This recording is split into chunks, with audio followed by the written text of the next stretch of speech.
Hi, welcome to TeachTown. I'm going to tell you a little bit about our Transition to Adulthood program.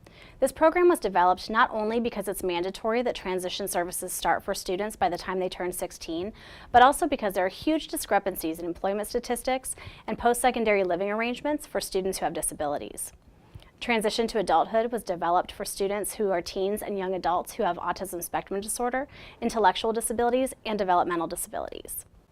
Transition to Adulthood was built around evidence-based practices that were identified by the National Professional Development Center on Autism Spectrum Disorder, as well as evidence-based practices that were identified by the National Technical Assistance Center on Transition. This program covers a range of skills across 5 domains: personal life skills, home skills, community skills, vocational skills, and leisure skills. The program consists of point-of-view video modeling, teacher-delivered lesson plans, computer-based lessons, task analyses, and visual supports. The video models are taken from the perspective of the learner, and the steps of the task analyses are narrated in the first person as those steps are completed in the video. The computer-based lessons target a range of concepts, such as receptive identification of key items within that task in a whole scene display. It also targets functional sorting tasks and sequencing. The teacher-delivered lesson plans guide staff in implementing the video models, collecting data, and also prompting and planning for generalization. The visual supports are really designed for students to manage their own behavior and prompt themselves, because we really want to increase and promote that independence throughout the program.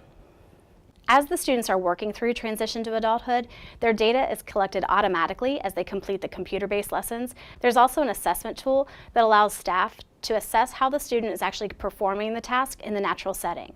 All of that data is gathered and organized in various reports for you. So now let's go ahead and take a look at Transition to Adulthood on TeachTown.com. When you first log into Transition to Adulthood, this is the screen that you'll see. And if you click on the Home tab, you'll see all of your students listed down the left-hand side of the page. And then over to the right-hand side, you'll see all the computer-based lessons that they are currently working on. If I click on Generalization, this is going to show me all of the assessments that they're currently in the middle of or that they have not yet started. If I click on the Current Students tab, this is where I can customize the reward settings for a particular student. It's also where I can link the computer-based lessons that they're working on to their current IEP goals. And so here I can create a new IEP goal. And in these boxes, I can actually cut and paste IEP goals directly from my IEP program into this box to create an IEP goal that then their data will be collected automatically as they're working through the computer-based lessons. And so I would type in a goal name and I would just drag and drop any of the lessons that I want them working on that would pertain to that particular goal. If I click on Curriculum, this is where I can view all the computer-based lessons. This is also where I can access those point-of-view video models. And so all of the video modeling in this program is taken from the perspective of the learner using live people in real settings. So let's take a look at the video model for busing tables. I notice the table with dirty dishes. I make sure the people have left. I get the dish bin, spray bottle, and rag.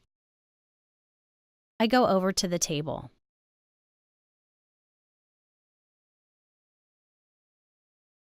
I put the dirty dishes gently into the dish bin. So that was just a snippet of the full video model. So then once the student has viewed that video model, they can get started on the different computer-based lessons that pertain to that particular task. And so here we have an object location lesson, and our object location lessons are going to work on the receptive identification of key items that are needed to complete that task. We present these in a dynamic scene display. So let's take a look at the object location lesson here. Show me the dish bin.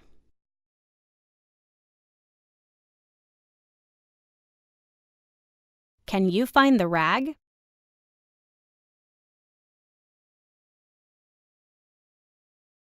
Where are the dirty dishes? So you'll notice with object location, when the student clicks on the correct response, they get some feedback, they get that automatic positive reinforcement. But when they click on the incorrect response, it doesn't give them any auditory feedback, but it does give them a little bit of a visual prompt to show them where the correct response was. The next lesson and kind of the instructional sequence for busing tables is a sorting lesson. And this is going to be a simulation of a functional sorting task using photographs of real objects. So let's take a look at this sorting lesson for busing tables. Group the items into things that should stay on the table and things that should be taken off the table by placing them on the table or in the dish bin.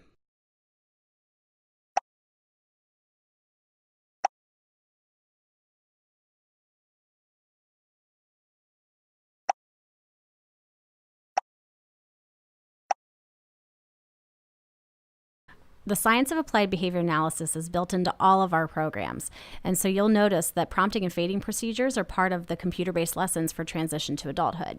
In this particular case, you'll see that some of the response options start to fade away, and if the student continued to get things incorrect, then the computer would actually start to eliminate some of the response options, giving them a more narrow field to choose from in order to make a response. And the final lesson in the instructional sequence for busing tables is going to be this sequencing lesson. Put the steps of busing a table in the correct order. The final computer-based lesson in the instructional sequence is going to require that the student place key steps of each task in order. This is to reinforce the student's understanding of how to complete the task as they generalize it to the natural setting. From this lesson information page, I can also access the teacher-delivered generalization lesson. And so in this lesson plan, you'll see a sample IEP goal, a description of how to prepare for the lesson, evidence-based ways to implement that video model, a little guide on how to collect data using that task analysis. And then kind of the key pieces of the lesson plan are going to be the prompting and fading procedures and the planning for generalization. With each lesson plan, there's also a paper copy of the task analysis that's available online. And then we also have a range of visual supports for every skill. And so these are going to be visual supports that we want the students to use independently to prompt themselves. And so here you'll see a visual task analysis. And then for students that's a little bit overwhelming visually, we also have that same task analysis but set in little photo cards. So these can be placed on a ring and the student could be flipping them one step at a time. So they're only presented with one prompt. And this is our troubleshooting card, and it's basically just an if-then card, so if the student runs up against a problem, they can work through it themselves. And so then if I click on the Student Session tab, this is where I can actually start a session, and I can choose if I want the student to be working on lessons that I've assigned to an IEP goal, or if I just want them to work through some instructional sequences that I assign. So if I want them to work on particular skills, then it's going to run them through the lessons that are all affiliated with that particular skill. So if I say I want to work on IEP goals, I can actually check all of the IEP goals that I want them to work on at that time, and then I'll hit start. I can choose the length of the session.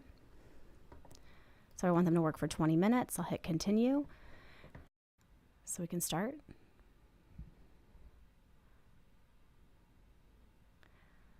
And the student would then just click on any of the available icons to get started. So now I'm back on the Home tab, and from here, if I click on the generalization, I can see the assessments that the current student is working on. And so here I have the recommended lessons, those that are in progress, any particular skills that they've mastered the assessment for. So if I'm going to go to recommended, let's go ahead and resume the assessment for busing tables. And you can see here they're in the intervention phase, and the assessment is just a copy of the task analysis.